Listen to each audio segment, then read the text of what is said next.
Bonjour, que le Seigneur vous bénisse en cette journée et vous fortifie par sa parole. Je lis avec vous Marc 6, verset 37. Jésus leur répondit, donnez-leur vous-même à manger. Jésus commence à se former dans les cœurs des disciples, dans le cœur des disciples. Vous voyez que Jésus, en descendant de cette barque, après avoir voulu passer un temps à l'écart avec les apôtres, Jésus fut ému de compassion devant cette foule qui n'avait pas de berger. Alors, on peut voir que cette compassion de Jésus atteint et déteint sur les disciples. Moi, j'y vois une trace, en tous les cas, de cette compassion qui déteint sur eux. Au verset 35, « Comme l'heure était déjà bien tardive, ses disciples s'approchèrent de lui et dirent, « Cet endroit est désert, et il est déjà tard.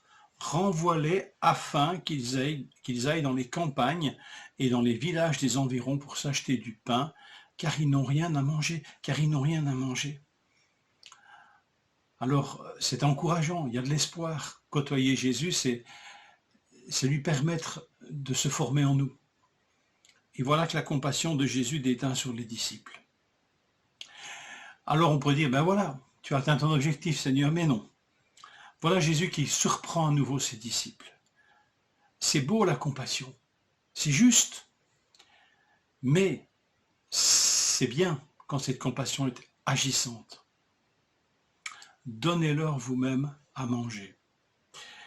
Alors les disciples, en guise de réponse, évaluent ce qu'il faudrait en argent, en monnaie sonnante et trébuchante, pour nourrir un peu chacun présent ici.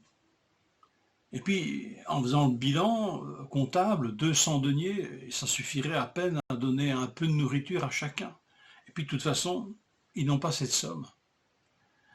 Alors, remarquez que Jésus, poursuivant la conversation avec eux, ne leur demande pas combien ils ont d'argent, mais combien de pain ils disposent, de combien de pain ils disposent, verset 38.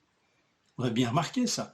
Il ne dit pas finalement combien vous avez de deniers, il leur demande combien ils ont de pain.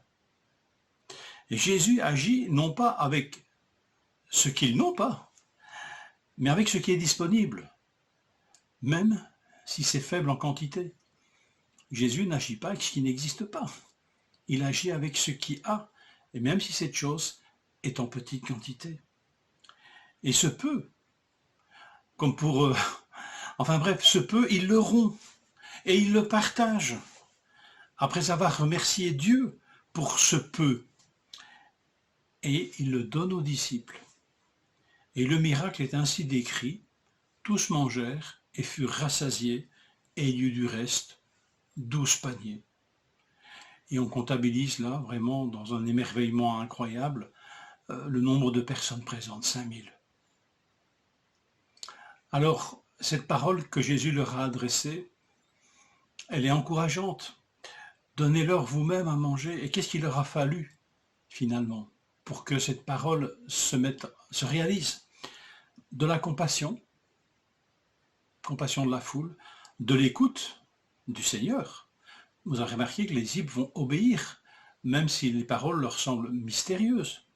De l'écoute, de l'obéissance et de la générosité. Ils ont quand même donné ce peu que Jésus partageait. Ils ne l'ont pas gardé pour eux. Et voilà qu'en fin de compte, les disciples donnèrent eux-mêmes à manger à cette foule de 5000 personnes. De la compassion, de l'écoute, de l'obéissance, de la générosité. Et des choses extraordinaires peuvent se passer au travers de faibles disciples. Que le Seigneur nous encourage et touche nos cœurs. Prenons-les au sérieux. Prenons toutes ces paroles au sérieux. Bonne journée.